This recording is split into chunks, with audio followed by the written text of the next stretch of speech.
A riding crop cuts through winter air, the mercantile door slams. Every head turns. The woman staggers in, drunk, wild-eyed, leather-strap gripped tight. Her daughter doesn't run, doesn't plead, just lifts her arm to shield her face, bruises already blooming purple beneath torn calico sleeves. The crop rises. Someone catches it mid-swing. Not the shopkeeper. Not the lawman leaning in the doorway, badge glinting, watching a stranger, mountain dust on his coat, 6 years of silence in his eyes. Caleb Stone came down for flour, for salt. For the first time since he buried his wife and daughter under a twisted pine where the wind never stops. He came down to survive another winter. He didn't come down to watch a girl die the way his daughter did, afraid, alone, waiting for someone to care. The leather strap twists in his hand, snaps, the broken pieces hit the floor. And in Ashfall Valley, where money talks and badges bend, a mountain man just made a choice that will cost him everything. The girl stares at him, trembling, disbelieving, like she's never seen mercy before. She hasn't. The mountain doesn't forgive mistakes. Caleb Stone learned that truth 6 years ago, when diphtheria took his wife and daughter in the space of 4 days. Ruth first, then Sarah, both buried under the same twisted pine at the edge of the ridge where the wind never stops. He stopped counting sunrises after that. The cabin on Stone Peak sits at 9,000 feet, high enough that most men can't breathe right, high enough that winter comes in September and doesn't leave until May, high enough that when Caleb looks down at the valley town of Ashfall, it looks like something a child built from matchsticks and forgot about. He likes it that way. Mornings start the same. Wake before dawn, split wood, boil coffee strong enough to strip paint, check the traps, skin whatever died overnight, eat alone, read alone, sleep alone. 6 years of the same, and then, December 1883, the flour runs out. Caleb stands in the doorway of his cabin at first light. Snow fell during the night, not much, just enough to cover yesterday's tracks, just enough to make the world look clean again. He doesn't trust clean things anymore. The supply list is short. Flour, salt, kerosene, tobacco, ammunition for the Winchester. Maybe a new blade for the axe if Miller has one. In and out, 2 hours down the mountain, 1 hour in town, 2 hours back. Still, except nothing in Ashfall is simple. Not anymore. The town used to be decent. Back when Ruth was alive. Back when miners still pulled gold from the hills and thought they'd strike it rich. Back when men tipped their hats and women said good morning and the saloons closed before midnight. Now it's rot dressed up as progress. Claim jumpers, gamblers, men who'll sell their own mothers for a steak at the poker table. The kind of place where a badge means nothing and a fast gun means everything. Caleb straps the Colt to his hip anyway. Not because he's looking for trouble, because trouble doesn't ask permission. He hitches the 2 mules to the wagon. Big animals. Stubborn as hell but reliable. They know the trail down better than he does. He ties down the pelts he's been curing all month. Beaver mostly. A few marten. One wolf skin so dark it looks black unless the sun hits it right. Good trade value. Enough to cover supplies and then some. He climbs onto the bench. Flicks the reins, the mules lean into the harness, and Stone Peak disappears behind him. The descent takes 3 hours because the snow makes the trail tricky. Caleb doesn't rush. The mules pick their way down switchbacks carved into granite. One wrong step and it's a 1,000-foot drop into nothing. Ruth used to love this ride. She'd sit next to him on the bench, small hands tucked under his arm, chattering about birds and clouds and whether snowflakes were all different like people said. Caleb never knew the answer. Didn't matter. She just liked talking. Sarah never talked much. She'd sit in the back of the wagon with her rag doll, dark hair like her mother's, eyes that saw too much for a 5-year-old. She was the quiet one, the careful one, the one who died first. Caleb shakes his head, focuses on the trail. The dead don't need company. By the time he reaches Ashfall Valley, the sun is high and brutal. The town sprawls across the flats like something that grew wrong. Clapboard buildings, mud streets, smoke rising from a dozen chimneys. The stamp mill on the east side pounds away at ore. Thud, thud, thud. Like a headache you can't get rid of. Caleb ties the mules outside Miller's Mercantile. The store smells like coffee and leather and sawdust. Familiar, almost comforting. Almost. Henry Miller looks up from behind the counter. Eyes widen. Just a little. Stone. Didn't expect you till spring. Caleb nods. Sets his supply list on the counter. Miller picks it up. Reads it. Doesn't say anything about the handwriting. Caleb's letters are blocky, uneven. Ruth taught him to read better before she died. After.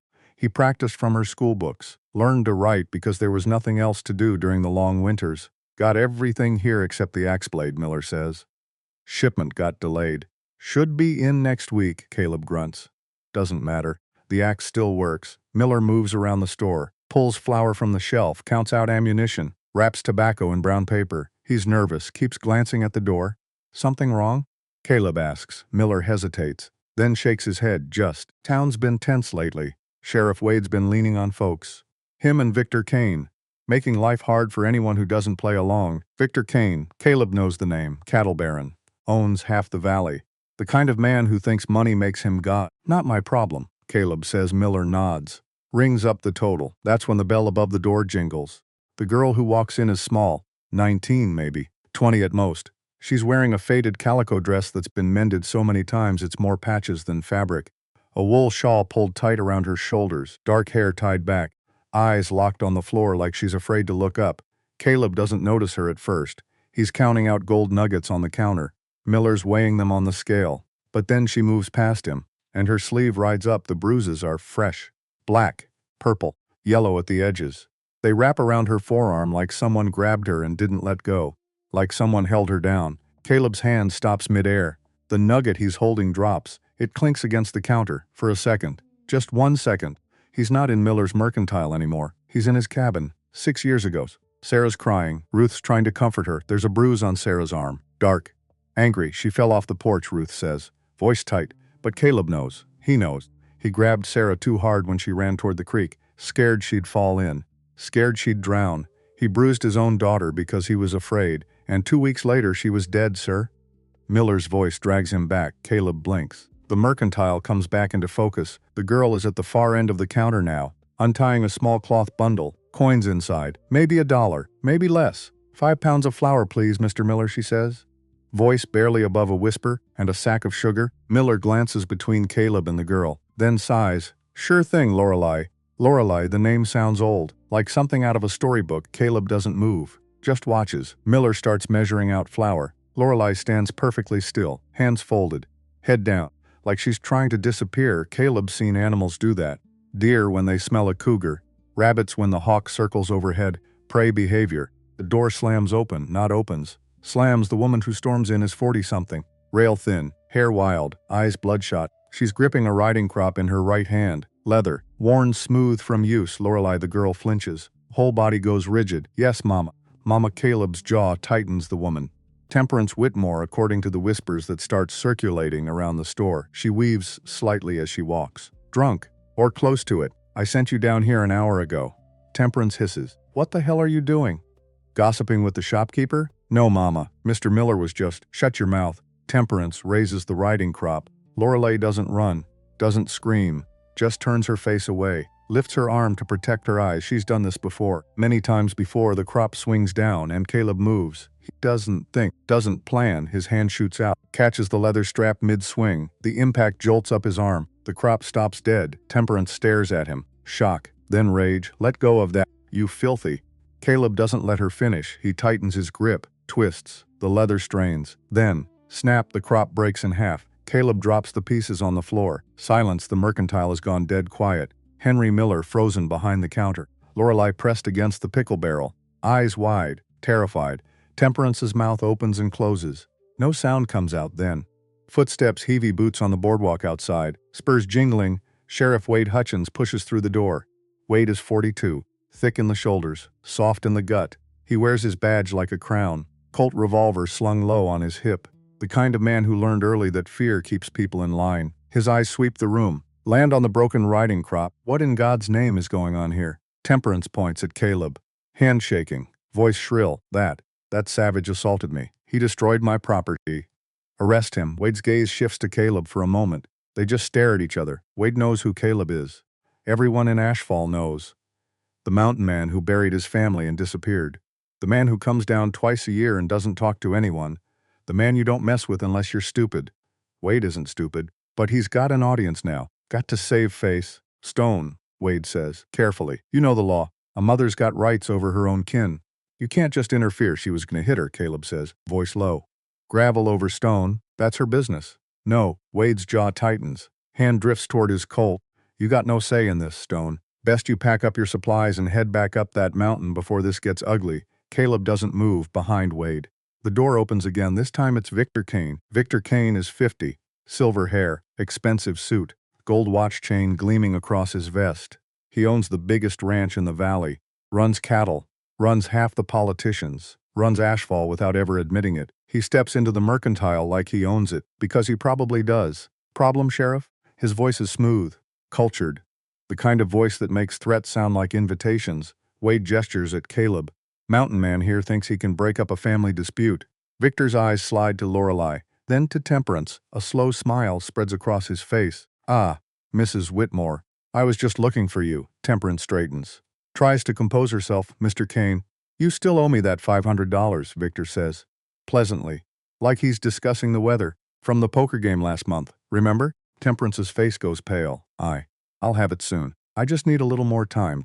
Victor chuckles. You've had time. What you need is collateral. His eyes shift to Lorelei. The girl could work it off. At the ranch. I always need extra help in the kitchens. Liar, everyone in the room knows it. Victor Kane doesn't need kitchen help. He's got a dozen Mexican women already working the house. What he needs is something else. And the way his eyes linger on Lorelei makes it clear. She's not going anywhere, Caleb says. The room goes still again. Victor turns, slowly. Looks Caleb up and down like he's inspecting livestock. Excuse me? Caleb reaches into his coat. Wade's hand flies to his gun, but Caleb doesn't pull a weapon. He pulls a leather pouch, heavy. Clinking, he tosses it onto the counter. The pouch lands with a solid thud. Gold, raw nuggets. More than Henry Miller sees in 6 months. $600, Caleb says. Pays the debt, plus interest. Victor's smile fades. Temperance lunges for the pouch. Fingers scrambling at the drawstring. Wait, Victor says, sharp. But Temperance is already untying it, already spilling gold nuggets onto the counter. Her eyes go glassy. Greedy. It's real, she whispers. It's real. Victor's jaw clenches. He looks at Caleb, then at Lorelei. Calculating? Fine, he says finally. Debt's paid and the girl comes with me. Caleb adds. Everyone stares at him. Lorelei's mouth opens. No sound comes out. Wade steps forward. Now hold on. You can't just buy a person, Stone. This ain't. She's of age. Caleb interrupts. She can choose, can't she? Silence. Wade looks at Victor. Victor looks at Temperance. Temperance is too busy counting gold to care, finally. Victor shrugs. She's no use to me if the debt's paid. He glances at Lorelei. Cold, dismissive. Take her.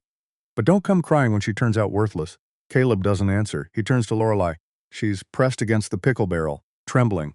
Eyes locked on him. Wide, dark, terrified. He holds out his hand, palm up, not demanding. Not grabbing, offering, come, he says. Just one word. Lorelei looks at his hand. Then at her mother, then at Sheriff Wade, then back at Caleb's hand. It's massive, scared. Rough as tree bark, but steady. After a long moment, she reaches out. Her fingers are small, cold, shaking. They settle into his palm like a bird landing on a branch. Caleb closes his hand. Gently, let's go. The walk to the wagon is silent. Caleb doesn't look back, doesn't need to. He can feel the eyes on them. Miller, Wade, Victor, half the town staring through windows. Let them stare. Lorelei walks beside him, steps quick, uncertain, like she's afraid he'll change his mind. When they reach the wagon, Caleb helps her up onto the bench. She sits, hands folded, head down the same as in the mercantile. Caleb climbs up beside her, takes the reins, clicks his tongue. The mules lurch forward. Ashfall Valley falls away behind them. They ride in silence for an hour. The trail climbs. Steep switchbacks, rocky ground. The mules lean into the harness. Breath steaming in the cold air. Lorelei doesn't speak, doesn't move, just sits, rigid, staring at her hands. Caleb can feel the fear radiating off her. Thick, suffocating. She thinks he's going to hurt her. Of course she does. Men don't buy women out of kindness. Not in Ashfall Valley. Not anywhere. Caleb keeps his eyes on the trail. After another mile, Lorelei shivers. Just once. But it's enough. The air is colder up here. Thin, biting. Her wool shawl isn't enough. Caleb reins in the mules, sets the brake. Lorelei goes stiff. Eyes wide, Caleb doesn't look at her. Just shrugs out of his coat. Heavy wolfskin, lined with fleece. It weighs 15 pounds and smells like wood smoke and pine sap. He holds it out. Lorelei stares at it. Then at him, cold. Caleb says, she doesn't move. He leans over, drapes the coat across her shoulders. It swallows her. The collar comes up past her ears. The hem pools in her lap. Caleb sits back, releases the brake, flicks the reins. The mules start moving again. Lorelei pulls the coat tighter, buries her nose in the fur. And, after a long moment, she stops shaking. By the time they reach Stone Peak, the sun is low. Shadows stretching long across the snow. The cabin sits at the edge of a small clearing. Logs chink tight, stone chimney. Shutters, closed. It looks cold. Dead. Caleb halts the wagon, hops down, comes around to Lorelei's side. She's staring at the cabin. Eyes unreadable. He offers his hand again. This time, she takes it without hesitation. He lifts her down, sets her on the ground, steps back immediately, giving her space inside, he says. Nods toward the door. Lorelei walks up the steps, pushes the door open, and stops. The cabin isn't what she expected. It's clean, the floor is swept. The cast iron stove is polished. Firewood stacked neatly in the corner, a bearskin rug in front of the hearth, a table with 2 chairs, shelves lined with books, dozens of them, Shakespeare, Dickens, Plutarch, Marcus Aurelius, spines worn, pages dog-eared. On the far wall, a large bed, thick quilt, feather mattress, it looks lived in. Cared for human. Lorelei turns, looks at Caleb. He's standing in the doorway, snow dusting his shoulders. Face unreadable. You sleep there, he says, points at the bed, then points at the floor near the stove. I sleep here. Lorelei's breath catches. You're not going to. She doesn't finish the sentence. Can't. Caleb shakes his head. Once. Firm. No. The word hangs in the air. Absolute. Lorelei's eyes fill with tears. She blinks them back. Why? She whispers. Why did you do this? Caleb is quiet for a long time. Then, no one deserves to be hit. He steps inside, closes the door, the latch clicks. And for the first time in 10 years, Lorelei Whitmore is safe. That night, Caleb builds a fire in the stove, boils water, makes coffee, slices bread, sets it on a plate. Lorelei sits at the table, hands folded, watching him. He doesn't talk. Just moves around the cabin with quiet efficiency. When the food is ready, he sets it in front of her. Eat. She picks up the bread, takes a small bite. Then another. Caleb sits across from her, drinks his coffee, stares into the fire. Lorelei speaks. What's your name? Caleb? Caleb Stone? He nods. I'm Lorelei, I know. Silence again. Then, are you going to make me work? Yes, she flinches. Caleb looks up, meets her eyes, chopping wood, hauling water, mending, cooking, keeping the cabin warm. He pauses. Survival work. Not what you're thinking. Lorelei exhales. Slowly. And if I can't do it? Then I'll teach you. She studies his face, looking for the lie, the trap. But there's nothing. Just tired eyes, deep lines around his mouth. A man who's seen too much and doesn't have the energy to pretend anymore. Okay, she says quietly. Caleb nods, finishes his coffee, stands, gets some sleep. He walks to the corner, unrolls a buffalo hide, lays it out in front of the stove. Lorelei watches him. Then, slowly, she walks to the bed. Climbs in. The mattress is soft, the quilt heavy, warm. She pulls it up to her chin and, for the first time in 10 years, she sleeps without fear. 3 days pass. Lorelei wakes before dawn, because that's what she's always done. But instead of her mother's shouts, there's silence, just the crackle of the fire. The wind outside. Caleb's is already up, dressed, pulling on boots. He glances at her. Stay inside today, he says. Storm's coming. Then he's gone. Lorelei sits up, wraps the quilt around her shoulders. The cabin is warm, safe. She looks around, at the books, the stove, the bed. This is real. This is happening. She starts to cry, not from fear, not from pain, from relief. By the end of the first week, a rhythm develops. Caleb wakes first, starts the fire, makes coffee. Lorelei wakes second, cooks breakfast. Usually cornmeal mush, sometimes bacon if they have it. They eat in silence. Then Caleb goes outside, checks traps, chops wood, repairs the shed. Lorelei stays inside, sweeps, washes dishes, mends clothes. At first, she's terrified of making mistakes. One morning, she's washing a cast iron skillet. Her hands slip, the skillet falls. It hits a stack of ceramic plates on the lower shelf. 2 plates shatter. The sound is like a gunshot. Lorelei freezes. No. She drops to her knees, curls into a ball, arms over her head. I'm sorry, she gasps. I'm sorry, I didn't mean it. I'm sorry. Her mother's voice echoes in her head. Useless, worthless, clumsy little wretch, the root cellar. 3 days. No water. She squeezes her eyes shut, trembling violently. Footsteps heavy, slow. Caleb's boots. Lorelei braces for the kick, the grab, the shove. Instead, something warm settles over her shoulders. A wool blanket. Lorelei, his voice, deep, rough, but not angry. Look at me. She can't. She's locked. Frozen. Caleb kneels beside her, doesn't touch her. Just waits. After a long moment, she cracks one eye open. He's holding a small broom and dustpan. Not a belt, not a switch. A broom? Are you cut? He asks. Lorelei slowly lowers her arms, looks at her hands. No blood. She shakes her head. Caleb nods. Starts sweeping up the broken pieces. Plates break, he says. Quiet, matter of fact. Wood rots. Iron rusts. He dumps the shards into the kindling box, then looks at her. Only a fool beats a dog for barking. Only a monster beats a woman for living. He stands, sets the broom aside. Plates are clay, your flesh and blood. He pauses. I paid your debt, Lorelei. I didn't buy your soul. He walks back to his chair, picks up the knife he was sharpening, resumes work like nothing happened. Lorelei stays on the floor, the blanket around her shoulders. And she cries not from fear, from the overwhelming, impossible relief that night. After Caleb rolls out the buffalo hide and settles in for sleep, Lorelei lies in bed, staring at the ceiling. Caleb? Yeah, thank you. Silence then. Go to sleep, Lorelei. But his voice is softer than usual, and Lorelei smiles. Winter deepens. Snow piles up outside, 3 feet, then 4. They're trapped, snowed in, no way down the mountain until spring, but the cabin is warm, the supplies hold, and slowly, Lorelei begins to change. She stops flinching when Caleb moves too fast. She starts asking questions. What are you reading? Marcus Aurelius. What's it about? Stoicism. What's that? Caleb looks up, stuffs her face. It's about control, he says. You can't control what happens to you, only how you respond. Lorelei thinks about that. Did it help you? Caleb closes the book. Sometimes she doesn't push. One evening, Caleb is oiling the Winchester. Lorelei is sewing a torn shirt. She glances at the rifle. Will you teach me to shoot? Caleb looks up, surprised. Why? Because, she hesitates. If something happens to you, I need to survive. Caleb considers this, then nods. Spring, he says. When the snow melts, Lorelei smiles. It's the first real smile he's seen from her, and something in Caleb's chest. Something that's been frozen for 6 years. Cracks late January. A howling blizzard traps them inside for 3 days. They run low on firewood. Caleb has to dig through waist-deep snow to reach the woodpile. When he comes back in, he's soaked, shivering, lips blue. Lorelei rushes to help. Sit by the fire. I'm fine. You're freezing. Sit. For the first time, Caleb obeys her. Lorelei drapes a blanket over his shoulders, pours hot coffee, hands it to him. Their fingers brush.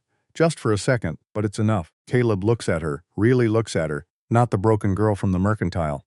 This woman, standing in front of him, strong, determined, alive. Thank you, he says quietly. Lorelei nods and sits beside him. They watch the fire together, in silence. But it's not lonely anymore. February arrives. One morning, Lorelei is making breakfast. Caleb is reading by the window. She glances at him. Can I ask you something? Go ahead. Why did you come down the mountain that day? Caleb is quiet for a long time. Then, I needed flour. Lorelei smiles. That's not what I mean. Caleb closes the book, sets it aside. He doesn't look at her. I had a daughter, he says, voice low. Strain. She was 5 when she died. Lorelei's breath catches. Diphtheria took her. Took my wife too, 6 years ago. He finally looks at Lorelei. The bruises on your arm, they looked like bruises I gave Sarah once. I grabbed her too hard, scared she'd fall in the creek. His voice cracks. 2 weeks later she was dead, and I never got to tell her I was sorry. Lorelei's eyes fill with tears. Caleb. When I saw you in that store, he continues. Saw your mother raise that crop, I thought. Maybe this time I can do something right. Lorelei crosses the room, sits beside him, takes his hand. It's the first time she's initiated touch. You saved me, she says. You did do something right. Caleb looks at their joined hands, and for the first time in 6 years, he cries. March, the snow begins to melt. Caleb teaches Lorelei to shoot. They set up targets behind the cabin. Tin cans, pieces of wood, hold it tight to your shoulder, Caleb says, standing behind her, or the recoil will bruise you. Lorelei nods. Lifts the Winchester. Breathe in, breathe out, squeeze. Don't pull. She squeezes the trigger. Bang, the rifle kicks. Lorelei stumbles back, but the can flies off the fence post. She gasps. I hit it. Caleb almost smiles again. By the end of the week, Lorelei can hit a target at 50 yards. Caleb watches her, quietly proud. She's not prey anymore. April, the trail down the mountain is finally passable. One evening, an old man on horseback arrives at the cabin. Caleb steps outside. Hand on his colt, the man raises both hands. Easy, son. It's just me. Caleb relaxes. Ezekiel Cross is 68. White beard, kind eyes. He's a reverend. Travels the mountain towns, preaching, marrying, burying. He's also one of the few men Caleb trusts. Heard you had company, Ezekiel says. Climbing off his horse, Caleb nods. Lorelei appears in the doorway, curious.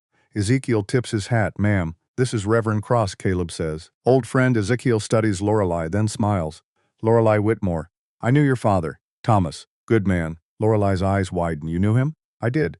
Married him and your mother, actually. Ezekiel's smile fades. I was sorry to hear about his passing. Lorelei nods. Quiet. Ezekiel looks at Caleb. Can we talk? Private? Caleb gestures toward the trees. They walk away from the cabin. What's wrong?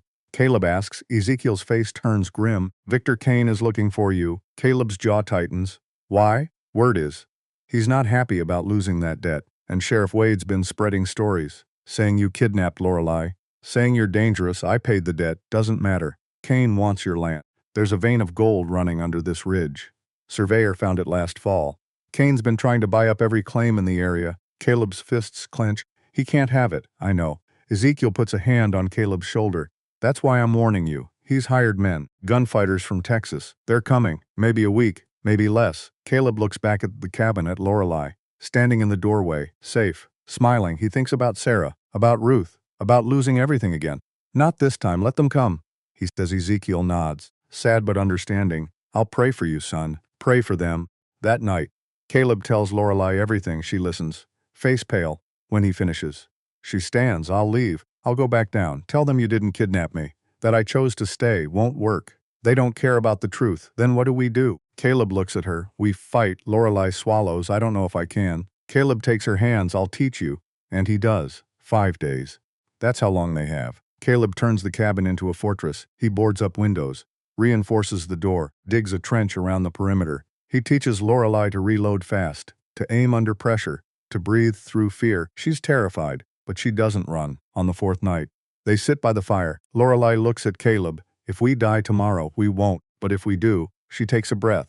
I want you to know, these 4 months, they've been the happiest of my life. Caleb's throat tightens. Lorelei, I mean it. Whatever happens, I'm not sorry I stayed. Caleb reaches out, cups her face, their eyes meet, and slowly, carefully, he leans in, their lip touch soft, tentative, a question. Lorelei answers. She kisses him back. And for a moment, there's no fear, no violence, no past, just this. When they pull apart, Caleb rests his forehead against hers. I won't let them take, he whispers. I know. The next morning, dawn breaks cold and clear. Caleb stands on the porch, Winchester in hand. Lorelei is inside, reloading ammunition. Hands steady, the mountain is silent, waiting, and so are they. Waiting is worse than fighting, at least in a fight. You know where you stand, who's trying to kill you. When it's over, waiting is just tension, stretched thin, until it snaps. Days blur together. Caleb checks the perimeter every morning, sets snares in the woods, not for rabbits, for men, tripwires, noise traps, anything that'll give them warning. Lorelei keeps the cabin ready, food stored, water boiled, ammunition counted and recounted. They don't talk about the kiss, but it sits between them, heavy, unspoken. One evening, Caleb is cleaning the Winchester. Lorelei is darning socks by the fire. She glances at him. Caleb? Yeah, what happens if they don't come? He looks up, surprised by the question. What do you mean? I mean, what if Ezekiel was wrong? What if they're not coming at all? Caleb sets the rifle down. Then we live. Live how? However we want. Lorelei nods, but she doesn't look convinced. A week passes. Then 2. No horses. No gunmen. No Victor Kane. Caleb starts to relax, just a fraction. Maybe Ezekiel was wrong. Maybe Kane decided it wasn't worth the trouble. Maybe one morning. Lorelei wakes to the smell of coffee, and something else, bacon. She sits up, blinks. Caleb is at the stove, actually cooking. Not just boiling water or reheating stew. Cooking. What's the occasion? She asks. Caleb doesn't turn around. Spring. Lorelei looks out the window. He's right, the snow is almost gone. Green shoots poking through the mud, birds singing.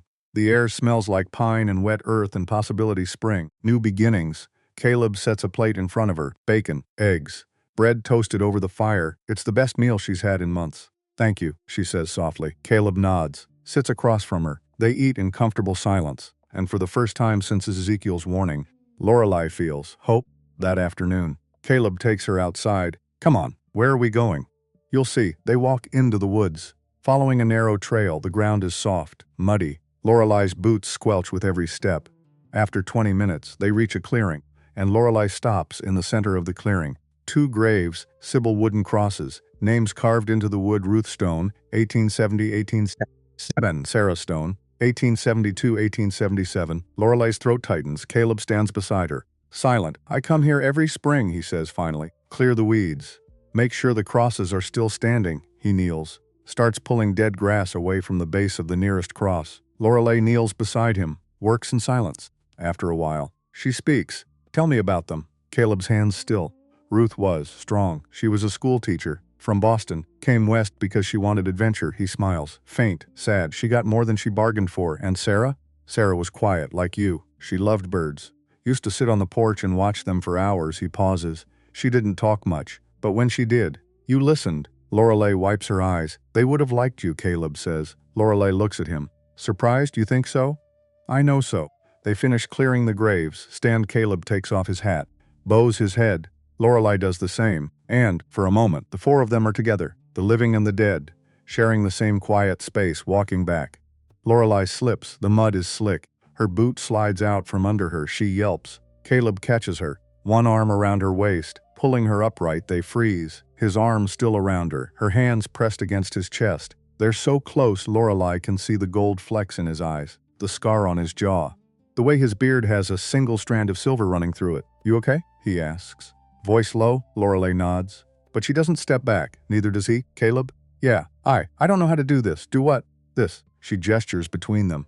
"Whatever this is." Caleb's jaw tightens. "You don't have to do anything." "But I want to." The words hang in the air. Caleb's hand moves. Slow, hesitant. He tucks a strand of hair behind her ear. "One day at a time," he says. Lorelei smiles. "You keep saying that because it's true." And then he kisses her. Not tentative this time, sure. Steady, Lorelei kisses him back, fingers curling into his shirt. When they break apart, both breathless.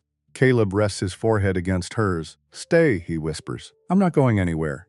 That night, everything changes. They sit by the fire, side by side, shoulders touching. Caleb reads aloud from Shakespeare. Sonnet 116, "Love is not love which alters when it alteration finds." His voice is rough, unpracticed, but the words land anyway. When he finishes, Lorelei takes the book from his hands, sets it aside, and kisses him, this time. There's no hesitation, no fear, just need. Caleb's hands cradle her face, gentle, reverent. Lorelei pulls him closer, and the fire crackles. And the wind howls outside, and for the first time in 6 years Caleb feels alive. Morning light filters through the cabin window. Lorelei wakes slowly, warm, safe. Caleb's arm is around her waist. She turns, studies his face. He looks younger when he sleeps. The hard lines smoothed out, the constant vigilance gone. She traces the scar on his jaw with one finger. His eyes open. "Morning," she whispers. Caleb's hand covers hers. "Morning." They lie there, quiet, content, until a sound faint, distant hoofbeats. Caleb's entire body goes rigid. He sits up, listens. The hoofbeats grow louder. "Get dressed," he says, voice hard. "Now." By the time Lorelei is pulling on her boots, Caleb is already at the window, rifle in hand. "How many?" she asks. "One horse. One rider." Not an attack then, but that doesn't mean it's safe. Caleb moves to the door, cracks it open, pistol drawn. The rider comes into view. Old, white-bearded, familiar. Ezekiel. Caleb lowers the gun. Steps outside. Ezekiel reins in his horse, face grim. "They're coming," he says. Without preamble. "Victor Kane, Sheriff Wade, 6 hired guns from Texas. They left Ashfall yesterday. They'll be here by sundown." Lorelei's blood turns to ice. Caleb's jaw clenches. "How do you know?" "I have friends. People who owe me favors." Ezekiel dismounts, ties his horse to the post. "Kane's not playing around, Caleb. He wants you dead. And he wants this land." "What about Lorelei?" Ezekiel's face darkens. "Wade wants her alive. Says says you stole her." Lorelei steps out onto the porch. "I'll go down there," she says. "I'll tell them the truth." "No." Caleb's voice is flat, final. "But if I explain, they don't care about the truth." He turns to face her. "Wade's obsessed with you. Kane wants this land. They'll say whatever they need to say to justify what they're going to do." Ezekiel nods. "He's right. You go down there. You'll end up in Wade's house. Or worse." Lorelei's hands tremble. "Then what do we do?" Caleb looks at Ezekiel. "You said sundown?" "That's my guess." Caleb nods. Thinking. "Then we have time." The next 6 hours are a blur. Caleb moves like a man possessed. He reinforces the cabin door with heavy timber, boards up every window except 2, narrow slits, just wide enough for a rifle barrel. He digs a shallow trench around the cabin, lines it with sharpened stakes, sets tripwires in the woods, tied to bells, pots, anything that'll make noise. Ezekiel helps. Despite his age, he's stronger than he looks. Lorelei loads ammunition, fills canteens, cooks food, anything to keep her hands busy. Her mind occupied because if she stops, if she thinks, she'll realize how terrified she is. At midday, Caleb pulls her aside. "Listen to me." His hands are on her shoulders, firm, grounding. "When they come, you stay inside, you shoot through that window. You don't open the door. You don't step outside.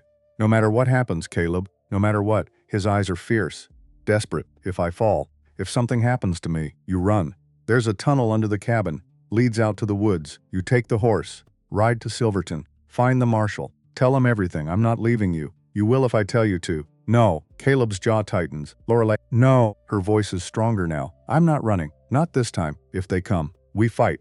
Together they stare at each other, finally. Caleb nods. "Okay." He pulls her into a fierce hug. "Okay." Afternoon drags into evening. The sun sinks low, painting the sky orange and red, blood colors. Ezekiel stands by the window, watching the trail. Caleb checks his rifle. Again, 3rd time in an hour. Lorelei sits at the table, hands folded, trying to breathe. "They're here," Ezekiel says quietly. Everyone freezes. Caleb moves to the window. 8 men, on horseback, coming up the trail. Victor Kane at the front, expensive suit, silver hair gleaming in the fading light. Sheriff Wade beside him, hand on his gun, and behind them, 6 hard-faced men, Texas gunfighters, the kind who kill for money and sleep fine afterward. They stop 50 yards from the cabin. Victor dismounts. Smooth, confident. "Stone," he calls out, voice carrying. "I know you're in there. Come on out. Let's talk like civilized men." Caleb doesn't answer. Victor sighs. Theatrical. "I'm trying to be reasonable here. You stole property from Mrs. Whitmore. You owe a debt to society. Just hand over the girl. We'll call it even." Still nothing. Wade steps forward. "Lorelei." His voice is different, softer, almost pleading. "Lorelei, it's me. Sheriff Wade. I'm here to take you home. You don't have to be scared anymore." Lorelei's stomach turns home, as if that cabin in Ashfall was ever home. "I know Stone forced you," Wade continues. "I know he's been holding you. But you're safe now. Just come out. I'll take care of you." Lorelei looks at Caleb. He shakes his head. Victor's patience runs out. "Last chance, Stone. Send out the girl. Ride down the mountain. Never come back. We'll let you live." Silence. Then Caleb's voice. Low, steady. "No." The word cuts through the evening air. Victor's face hardens. "So be it." He turns to his men. "Burn them out." The first torch arcs through the air, flames trailing like a comet. It lands on the cabin roof. Caleb fires. The bullet catches the torch mid-flight, knocks it off course. It lands in the mud, fizzles out. Victor curses. "Spread out. Surround the cabin. Don't let them escape." The gunmen spur their horses. 3 circle left, 3 circle right. Caleb tracks the nearest rider. Fires. The man jerks, clutches his shoulder, falls from his horse. 1 down. Lorelei moves to the other window, rifle ready. A rider comes into view. She aims, breathes, her hands shake. Fear flooding her veins. The rifle kicks harder than she remembers. The shot goes wide. The rider laughs. Scared little girl can't even aim straight. He raises his own rifle. Lorelei ducks. The bullet punches through the wall. Splinters explode inward. Ezekiel returns fire, hits the rider's horse. The animal screams, rears, throws its rider. The man hits the ground hard. Doesn't get up. 2 down, but the cabin is surrounded now, and the gunfire is relentless. Bullets hammer the walls, the door, the shutters. The sound is deafening. Lorelei crouches behind the stove, hands over her ears. "This is it. This is how we die." Caleb is at the window, face grim. Firing, reloading. Firing again. Ezekiel does the same, but they're outnumbered and running out of ammunition. One of the gunmen gets close, tries to set fire to the door. Caleb leans out the window, shoots him point blank. The man drops 3 down, but another torch arcs up. This one lands true on the roof. The dry shingles catch. Smoke starts to pour through the cracks. "Fire," Lorelei shouts. Caleb curses. "Ezekiel, get water. Now." Ezekiel grabs a bucket, throws it on the flames creeping down the inside wall. It's not enough. The cabin is filling with smoke. Lorelei coughs, eyes watering. "We have to get out," she gasps. "Not yet." Caleb fires again, hits another gunman. 4 down, but the heat is unbearable now. The flames are spreading. Victor's voice rings out. "Come out, Stone, or burn." Caleb looks at Lorelei, at Ezekiel, then at the trapdoor in the corner. "The tunnel. Go," he says. "What?" "Take the tunnel. Both of you. Get to the horse. Ride. I'm not leaving you. You don't have a choice." He grabs her arm, pulls her toward the trapdoor. Lorelei fights him. "No." "Caleb, no. Listen to me." His face is inches from hers, eyes blazing. "I can't lose you. I can't. Not again." "Then come with me. I have to hold them off. Give you time." Tears stream down Lorelei's face. "Please." Caleb kisses her, hard, desperate. "Go." Ezekiel pulls Lorelei toward the trapdoor. She's sobbing now, fighting, but Ezekiel is stronger. He lifts the trapdoor, pushes her down into the darkness, then follows, above them. Caleb slams the door shut, locks it. Lorelei pounds on it from below. "Caleb? Caleb, please." No answer, just gunfire and the crackle of flames. The tunnel is narrow, dark, smells like earth and rot. Lorelei crawls, blind, gasping. Ezekiel is behind her. "Keep moving. We have to go back. We can't. He's going to die. Then we make sure it means something." "Move." Lorelei's hands scrape against rock. Dirt. The tunnel twists, rises finally. Light, a narrow opening, hidden by brush. Lorelei squirms through, emerges into the woods. The horse is tied nearby. Nervous, ears flat. Ezekiel climbs out behind her. "Get on the horse." Lorelei doesn't move. She's staring at the cabin. Flames pour from the roof now. Thick black smoke, gunfire still echoing. Caleb is in there, alone, fighting, dying. "I can't," she whispers. "Lorelei, I can't." She turns, runs back toward the cabin. Ezekiel shouts after her, but she doesn't stop. Lorelei circles wide. Staying in the trees, the gunmen are focused on the cabin, shouting, firing. She can see Caleb through the window, still standing, still fighting, but the flames are closing in. Lorelei reaches the edge of the clearing. One gunman stands apart from the others. Reloading, she raises her rifle, breathes, squeezes. The shot cracks through the air. The gunman drops. 5 down, everyone turns. Caesar Wade's eyes go wide. Lorelei. Victor snarls, "Get her!" 2 gunmen spur their horses toward her. Lorelei runs. Branches whip her face. Roots grab her boots. She can hear them behind her, gaining. She stumbles. Falls, the rifle flies from her hands. No, she scrambles to her feet, but they're on her. One grabs her arm, yanks her up, she screams. And then a gunshot. The man's head snaps back, he falls. Lorelei whirls. Caleb stands at the edge of the clearing. Rifle smoking, fucks blackened with soot. "Alive, get away from her," he growls. The last gunman raises his weapon. Caleb is faster, he fires. The gunman crumples. 6 down. Only Wade and Victor left. Caleb strides forward. Lorelei runs to him, puts her arms around him. "You're alive. You're alive, you were supposed to run. I'm not good at following orders." Despite everything, Caleb almost smiles. Wade steps forward, gun drawn, aimed at Caleb. "Let her go, Stone." Caleb pushes Lorelei behind him. "No, she doesn't belong to you. She doesn't belong to anyone." Wade's hand trembles. I love her. I've loved her for 5 years. Lorelei stares at him. "That's not love," she says, voice steady. "That's obsession." Wade's face twists. "You don't understand. I watched over you, protected you. I kept your mother from selling you to the miners. I could have taken you for myself any time, but I waited. I waited because I respect you." Lorelei steps out from behind Caleb. "You let her beat me. For 5 years. You stood by and did nothing. I couldn't interfere." "The law, you are the law." Her voice cracks. "You could have stopped her. You could have saved me, but you didn't, because you liked seeing me broken. You liked knowing I had nowhere else to go." Wade's gun wavers. "That's not." "I didn't, yes. You did." Silence. Then Wade's face hardens. "You're coming back with me." He aims at Caleb, and he's dying here. Caleb tenses. Wade's finger tightens on the trigger, and Lorelei moves fast. She grabs Caleb's pistol from his holster, raises it, fires. The shot takes Wade in the chest. He stumbles. Looks down at the blood spreading across his shirt. Looks at Lorelei. You shot me." His knees buckle. He falls. Lorelei stares at the gun in her hand, shaking. I killed him." Caleb takes the pistol gently. "You defended us, but you saved my life." Lorelei looks up at him, tears streaming down her face. Caleb pulls her close. "It's okay. It's over." But it's not, because Victor Kane is still standing. He's smiling.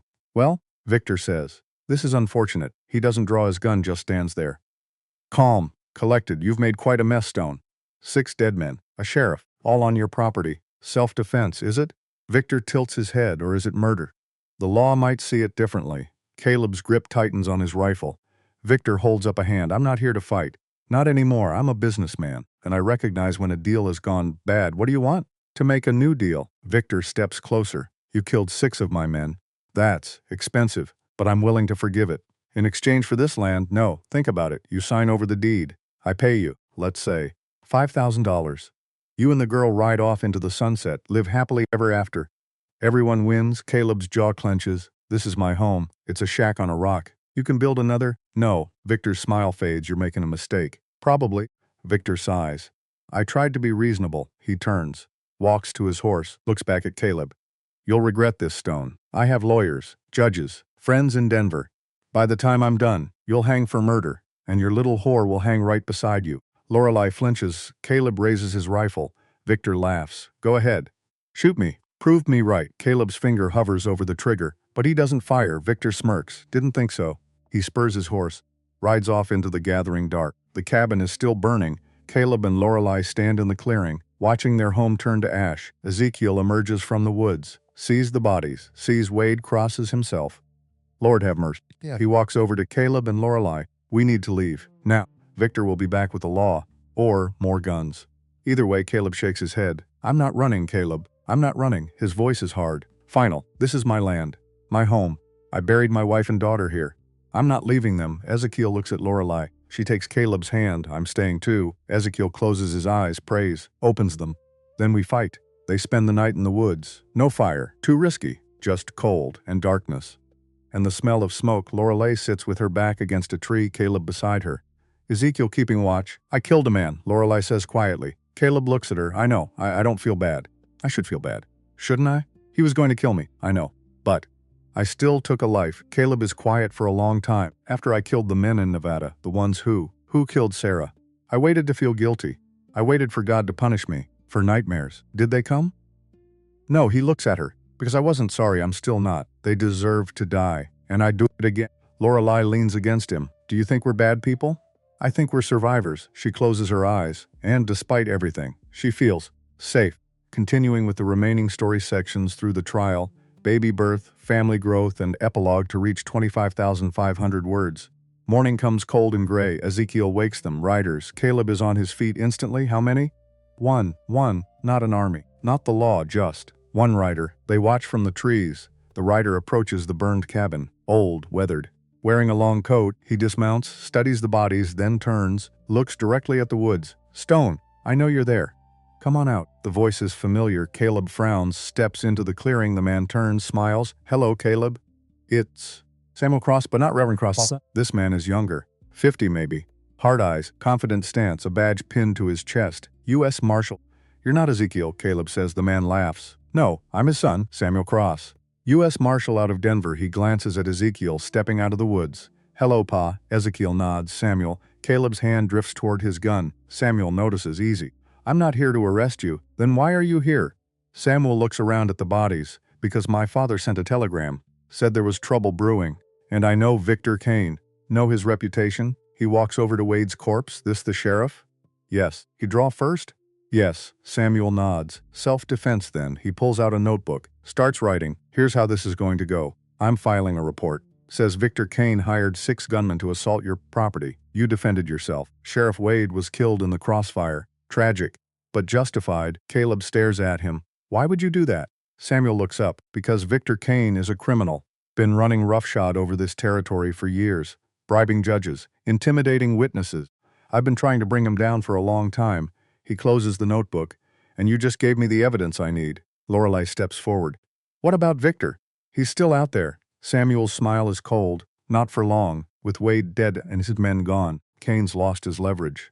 I've got warrants ready. I just need because he mounts his horse. You two lay low. Stay out of sight for a few weeks. I'll handle Kane, and if he comes back? Caleb asks. Samuel's hand rests on his pistol. He won't. He tips his hat. Welcome to the law-abiding side, Stone, and rides off. 3 weeks pass. Caleb and Lorelei live in a tent while they rebuild the cabin. Ezekiel stays to help. It's hard work, but good work. Each log placed, each nail hammered. It feels like hope. One evening, a rider comes. Caleb tenses. But it's just a boy, 16 maybe. From Ashfall, he hands Caleb a telegram. Caleb reads it. Victor Kane arrested, charged with conspiracy, murder for hire, bribery. Trial set for June. You're free. S. Cross. Caleb exhales. It's over. Really over. He shows the telegram to Lorelei. She reads it and starts to cry. Not from sadness, from relief. Caleb holds her. And Ezekiel smiles. God is good, June. The cabin is finished. Bigger than before, stronger. A proper home. Ezekiel stands on the porch. Caleb and Lorelei face each other. Holding hands, dearly beloved. Ezekiel begins. It's not a fancy wedding. No guests. No music. No flowers. Just them and the mountain and the sky. When Ezekiel finishes, Caleb and Lorelei kiss, and for the first time. Lorelei is not a girl running from her past. She's a woman building her future, with a man who chose to save her, and stayed that night. They lie in bed, the new bed, in the new cabin. Lorelei rests her head on Caleb's chest, listening to his heartbeat. Are you happy? She asks. Caleb thinks about it. Yes. Really? Really. She smiles, too. Outside, the wind whispers through the pines, and on Stone Peak Ridge, 2 people who were broken. Our whole summer comes to Stone Peak like a promise. Green everywhere. Wildflowers. The smell of pine and warm earth. Lorelei wakes to birdsong, and Caleb's arm around her waist. She turns, studies his face. He's still asleep. Rare. He usually wakes before dawn, but last night they worked late. Finishing the new porch, planting the garden, building, always building. She traces the scar on his jaw, his eyes open. Morning, closer morning. They lie there, quiet, content. Until a sound, faint, distant, hoofbeats. Caleb's entire body goes tense. Stay here. He's out of bed, pulling on pants. Grabbing the rifle, Lorelei's heart hammers. Not again, please, not again. Caleb moves to the window, peers out, his shoulders relax. Just a fraction. It's Samuel. Marshal Samuel Cross. Lorelei exhales. Caleb opens the door. Samuel dismounts, ties his horse. He looks tired, dust-covered, like he's been riding hard. Morning, he says. Morning. Samuel glances at the cabin. Nice work. Looks solid it is. Silence. Then Samuel pulls an envelope from his coat. Got news. Caleb takes it, opens it, Ritz. His face hardens. Lorelei appears in the doorway. What is it? Caleb hands her the letter. She reads Victor Kane, released on bail. Trial postponed indefinitely.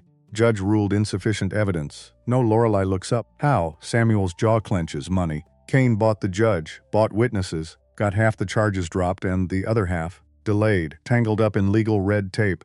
Could take years to untangle. Caleb's hands curl into fists, so he walks. For now. And then what? He comes back here? Finishes what he started? Samuel meets his eyes. I don't know, that night. Lorelei can't sleep. She sits on the porch, watching the stars. Caleb comes out.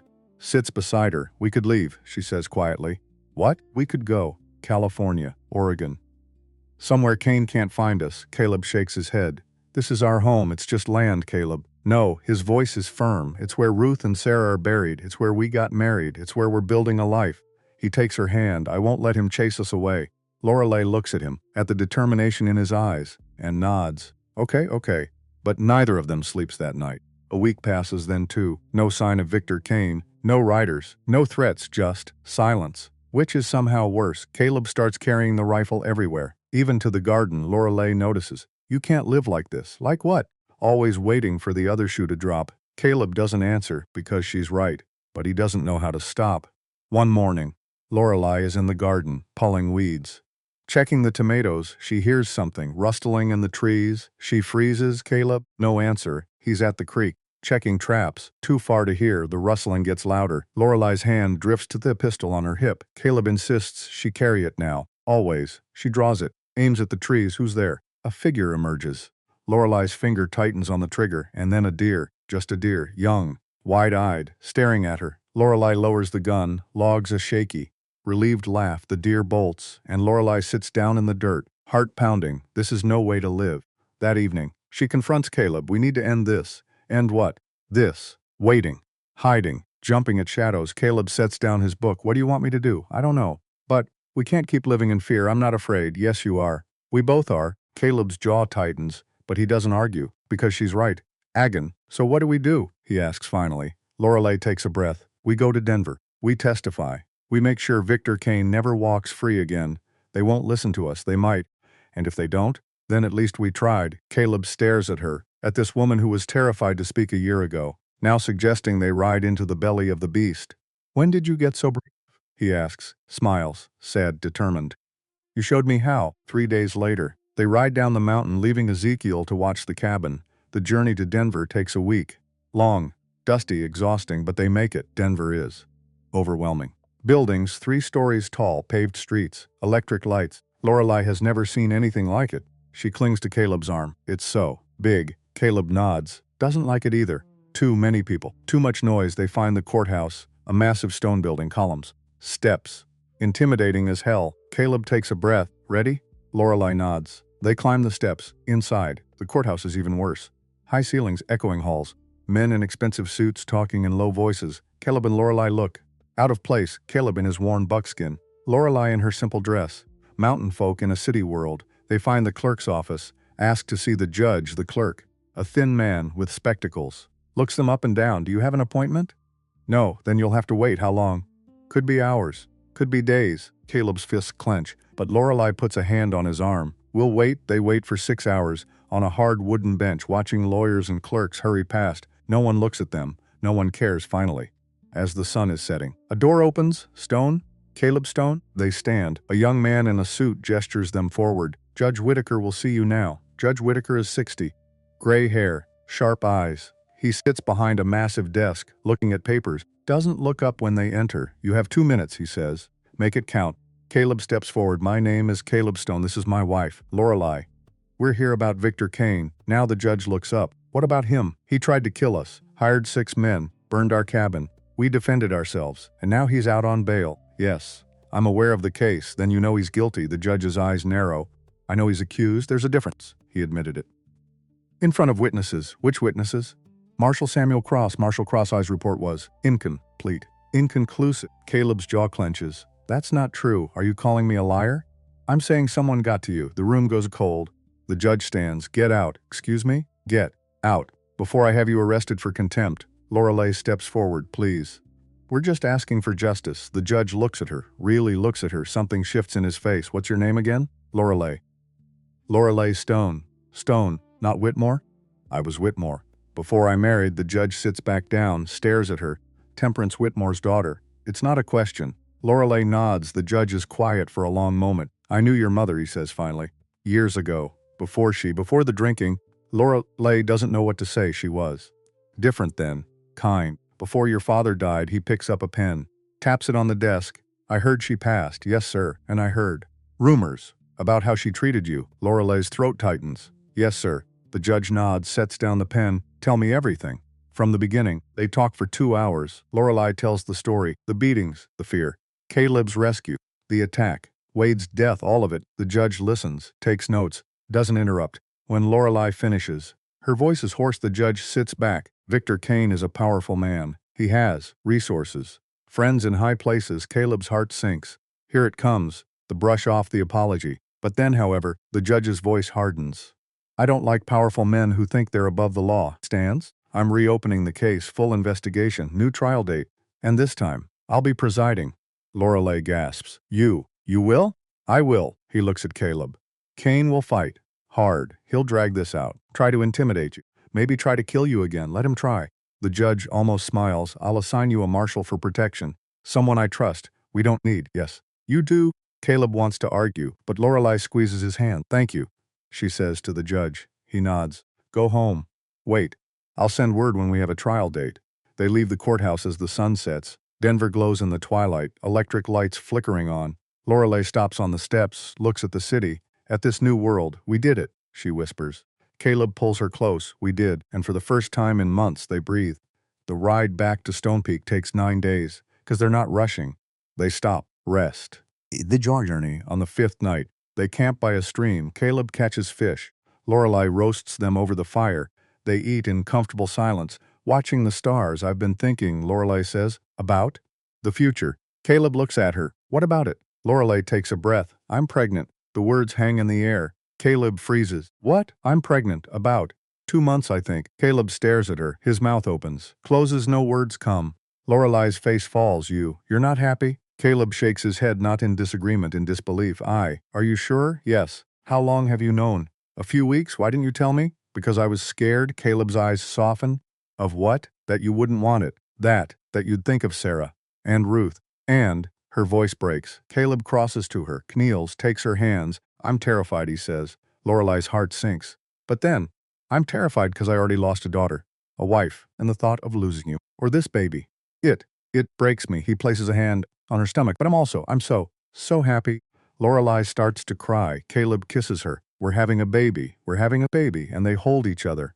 Under the stars, dreaming of a future they thought they'd never have. They arrive home to find Ezekiel waiting, smiling. You're back. We are. Ezekiel hugs Lorelei, then Caleb. I've got news, he says. So do we. Lorelei says. They sit on the porch, trade stories. Ezekiel goes first. Samuel sent word. Victor Kane is furious. He's threatening lawsuits, calling in favors. But the judge won't budge. Trial is set for September. That's good, Caleb says. It is. But Kane's also putting a bounty on your head. Silence. How much? Caleb asks. $5,000. Lorelei's blood runs cold. That's a fortune, it is. Caleb's jaw tightens. Then we stay ready. Ezekiel nods. Now, what's your news? Lorelei looks at Caleb, smiles. We're having a baby. Ezekiel's eyes widen. Then he laughs, a deep, joyful laugh. Praise the Lord. Hugs them both again. This is wonderful. When? February, we think. A winter baby. Tough little thing. Lorelei smiles. But there's fear in her eyes because a bounty, a trial, a baby. It's too much, too fragile. Caleb sees it, takes her hand. We'll figure it out. And once again, she believes him. August. Lorelei's belly starts to show just a small curve. But enough. Caleb is overprotective. Won't her chop wood, haul water. Anything strenuous. Lorelei finds it annoying and endearing. I'm pregnant. Not made of glass, I know. Then let me help. No, Caleb. No, she glares at him. He glares back. Finally, she sighs. Fine, I'll just sit here and do nothing. Good. She throws a pine cone at him. He catches it, almost smiles. And Lorelei realizes this is happiness, even with the fear. The uncertainty. This, right here, is happiness. One morning, a rider comes. Not Samuel, someone else. A woman, 30s, dark hair, wearing trousers and a gun belt. She dismount, looks around. Caleb stone. Caleb steps out of the cabin. Rifle ready. Who's asking? Name's Clara Reyes. Marshal Samuel Cross sent me. She pulls out a badge. Deputy U.S. Marshal. Caleb relaxes, slightly. Why? Because of the bounty on your heads. Samuel figured you could use an extra gun. We're fine. Clara looks at him, then at Lorelei. Pregnant.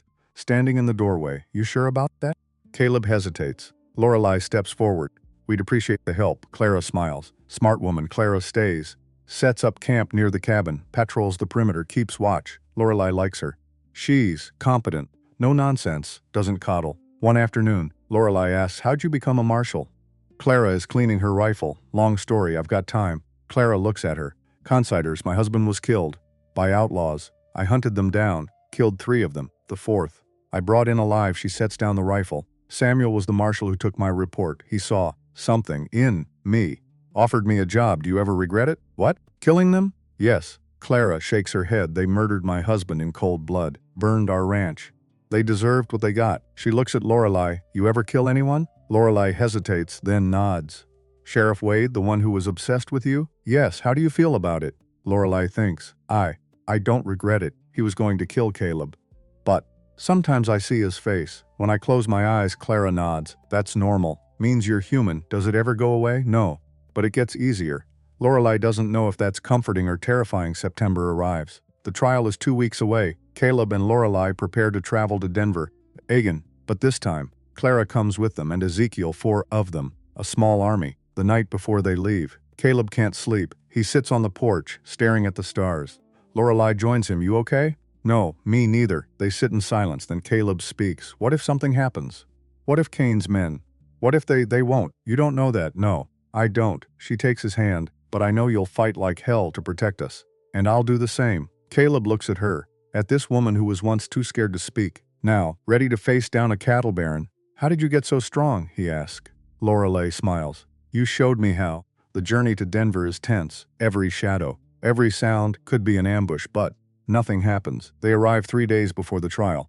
Check into a hotel. Clara takes the room next door. Keeps watch the night before the trial. Caleb and Lorelei lie in bed, neither sleeping. I'm scared, Lorelei whispers. Me too. What if they don't believe us?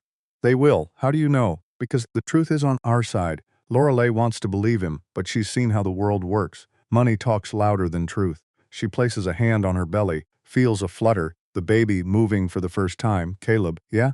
The baby just moved. Caleb's hand joins hers. They wait. They're a tiny kick. Caleb's eyes fill with tears. Hello, little one. And, for a moment, the fear fades. The trial starts at 9 a.m. The courtroom is packed. Spectators, journalists, curious onlookers. Victor Cain sits at the defense table. Expensive suit. Smug smile, flanked by 3 lawyers. He sees Caleb, winks. Caleb's fists clench. Lorelei squeezes his hand. Don't. The judge enters. Judge Whitaker, gray hair. Stern face. All rise. Everyone stands. The trial begins. The prosecution goes. First lays out the case. 6 hired guns. Attempted murder. Conspiracy calls witnesses. Samuel Cross testifies, describes the scene. The bodies. Wade's gun drawn. Defense cross-examines, tries to poke holes. But you didn't actually see Victor Cain order the attack. Did you, Marshal? No, but so you have no direct evidence tying my client to these events, he admitted it. To Stone, alleged admission. Hearsay, and so it goes. Back and forth for hours. Then the prosecution calls Lorelei. She walks to the stand, legs shaking, every eye in the room on her. She sits, places her hand on the Bible. Do you swear to tell the truth? The whole truth? And nothing but the truth? I do. The prosecutor, a woman named Harriet Wells, steps forward. Mrs. Stone, please tell the court what happened on the evening of April 23rd. Lorelei takes a breath and tells the story. The fire, the gunfight, Wade's death, Victor Cain's threats. Her voice shakes, but she doesn't stop when she finishes. The courtroom is silent.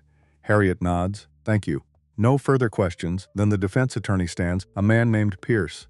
Silver-haired, cold eyes. Mrs. Stone, you claim my client threatened you, correct? Yes, but you have no proof, do you? He said. What he said is your word against his, isn't that true? Yes, but, and you killed Sheriff Wade, didn't you? Lorelei's breath catches. Yes. But it was self-defense, was it? Or were you and your husband looking for an excuse to eliminate anyone who stood in your way? That's not. You're a murderer, Mrs. Stone. And you're trying to pin your crimes on my client. Objection, Harriet shouts. Sustained. Judge Whitaker glares at Pierce. Counsel will stick to questions. Pierce smiles. No further questions. Lorelei steps down, trembling. Caleb meets her at the gate, pulls her close. You did good, but Lorelei doesn't feel good. She feels dirty, guilty. Even though she's not, the trial continues for 3 more days. More witnesses. More cross-examinations. Clara testifies. Ezekiel testifies, even the boy who delivered the telegram testifies, but the defense is relentless. Chipping away, casting doubt, finally, closing arguments, Harriet stands, ladies and gentlemen of the jury. This is a simple case. Victor Kane hired 6 men to kill Caleb Stone and kidnap Lorelei Stone. Those men attacked, the Stones defended themselves. And Victor Kane is guilty of conspiracy, of attempted murder, of everything he's accused of. She sits, Pierce stands, ladies and gentlemen. The prosecution wants you to believe that Victor Kane, a respected businessman, a pillar of this community, hired killers. Based on what? The word of a mountain hermit and his wife? A woman who, by her own admission, killed a lawman? He shakes his head. There's no evidence, no proof, just wild accusations from people desperate to cover their own crimes. He sits. Judge Whitaker addresses the jury. You've heard the evidence. Now you must decide. Is Victor Kane guilty beyond a reasonable doubt? The jury files out. They deliberate for 6 hours. Caleb and Lorelei wait outside the courtroom. Pacing silent, Clara keeps watch. Ezekiel prays. Finally, the bailiff calls them back in. The jury has reached a verdict. Everyone takes their seats. The foreman stands. On the charge of conspiracy to commit murder. How do you find? Guilty, Lorelei gasps. On the charge of attempted murder, how do you find? Guilty. Victor Kane's face goes white on all charges. How do you find? Guilty. The courtroom erupts. Cheers. Shouts. Chaos. Judge Whitaker bangs his gavel. Order. Order. Silence falls.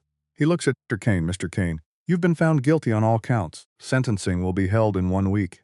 Until then, you're remanded into custody. 2 marshals step forward. Clap Kane in irons. He struggles. This isn't over. You hear me, Stone? This isn't over. But the marshals drag him away. And Caleb, for the first time in months, smiles. Outside the courthouse, Lorelei collapses into Caleb's arms, sobbing, not from sadness, from relief. It's over. It's really over. Caleb holds her tight. It's over. Clara grins. Ezekiel raises his hands to the sky. Praise God. Samuel Cross appears. Shakes Caleb's hand. Justice served. Thanks to you. Thanks to all of us. They stand on the courthouse steps, watching the sun set over Denver. And for the first time, the future doesn't look terrifying. It looks possible. 1 week later, sentencing day, Victor Kane is brought into the courtroom, shackled. Defeated, Judge Whitaker reads the sentence. Victor Kane, you are hereby sentenced to 25 years in the territorial prison.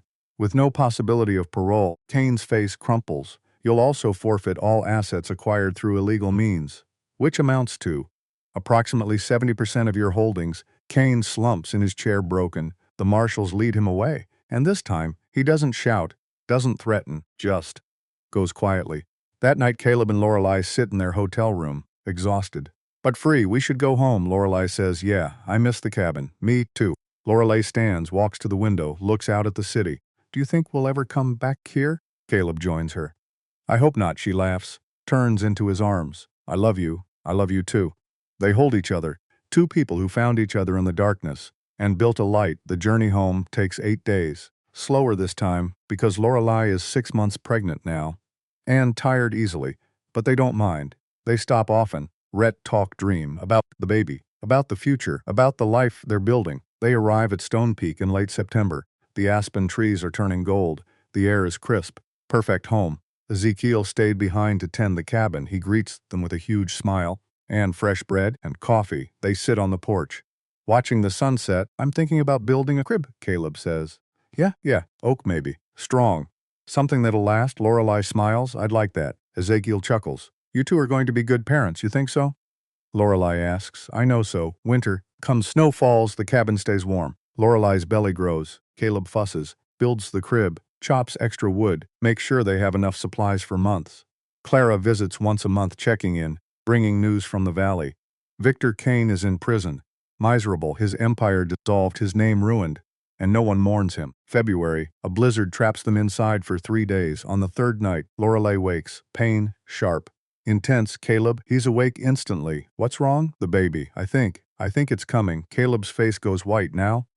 Ezekiel is staying in the guest room. Caleb wakes him. The baby's coming. Ezekiel sits up, calm, steady. Boil water. Get clean blankets. I'll tend to Lorelei. Caleb nods, moves like he's in a dream, a terrifying, wonderful dream. The labor lasts 6 hours, the longest 6 hours of Caleb's life. He paces, prays, listens to Lorelei's cries and feels helpless. A different sound, a baby's cry, thin, strong. Alive, Ezekiel opens the door, smiling. It's a girl. Caleb's knees almost buckle. He stumbles into the room. Lorelei is propped up in bed, exhausted, sweaty, beautiful, and in her arms a tiny, perfect baby. Caleb kneels beside the bed, stares. She's perfect, she is. Lorelei's voice is hoarse, but happy. The baby yawns, opens her eyes. They're blue like Caleb's. He reaches out, touches her tiny hand. She grips his finger, and Caleb breaks, sobs. For Sarah, for Ruth, for all the years of grief, and for this second chance. Lorelei cries too. What should we name her? She whispers. Caleb wipes his eyes. Thanks, Ruth, he says, after my first wife. If that's okay with you. Lorelei smiles. I think it's perfect. She looks down at the baby. Hello, Ruth. Welcome home. Spring, the snow melts. Ruth is 2 months old, strong, healthy. Loud. Caleb is terrified of dropping her, hurting her, failing her. But Lorelei is patient. You're doing fine. She's so small. She's tougher than she looks, as if to prove it. Ruth grabs Caleb's beard, yanks. Caleb yelps. Lorelei laughs. See? Tough. One afternoon, Caleb takes Lorelei and Ruth to the clearing, where Sarah and his first Ruth are buried. He kneels, touches the crosses. I want you to meet someone, he says softly. He gestures to Lorelei. She kneels beside him, holding baby Ruth.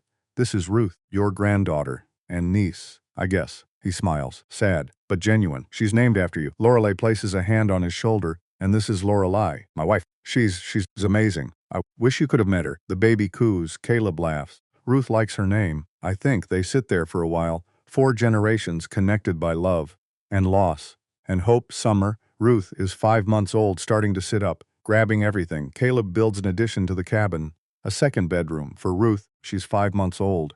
She doesn't need her own room yet. She will eventually. Lorelei rolls her eyes, but smiles. 'Cause this is Caleb.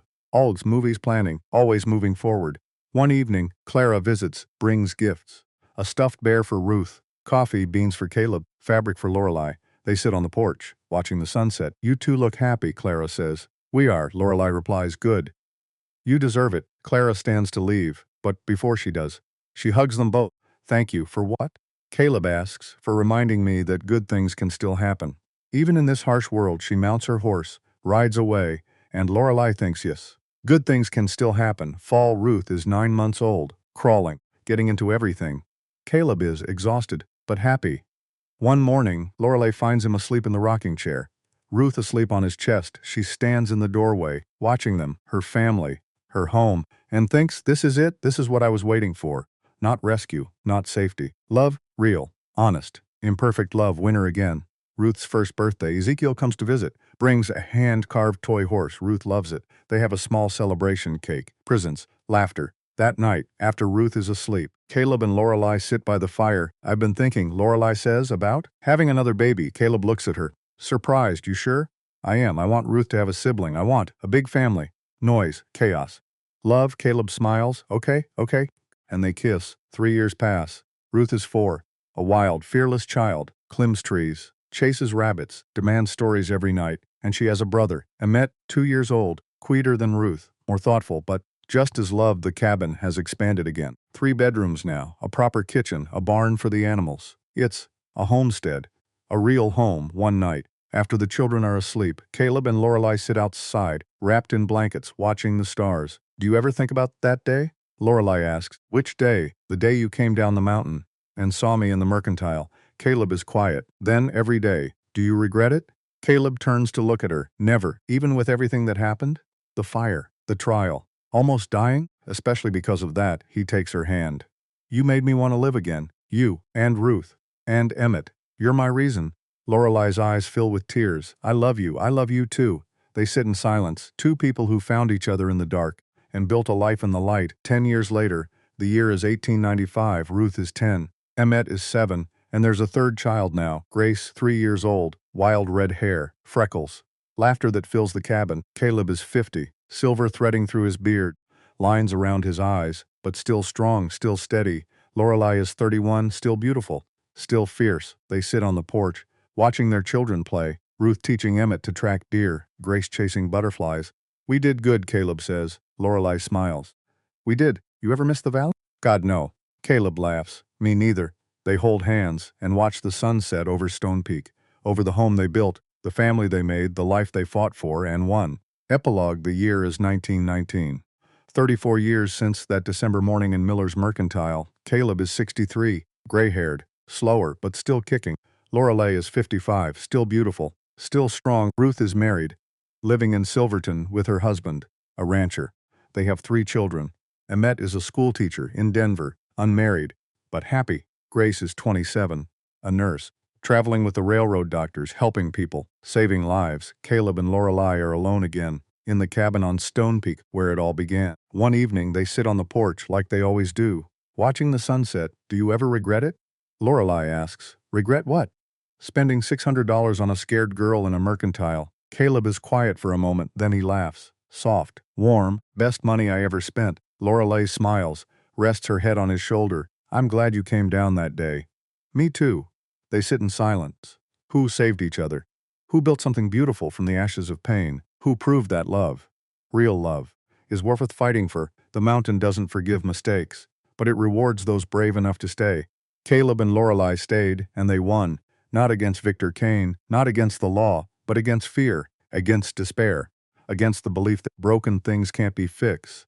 They won, and their legacy isn't wealth or power or fame. It's 3 children, 9 grandchildren, and a cabin on a ridge where 2 people who had nothing found everything.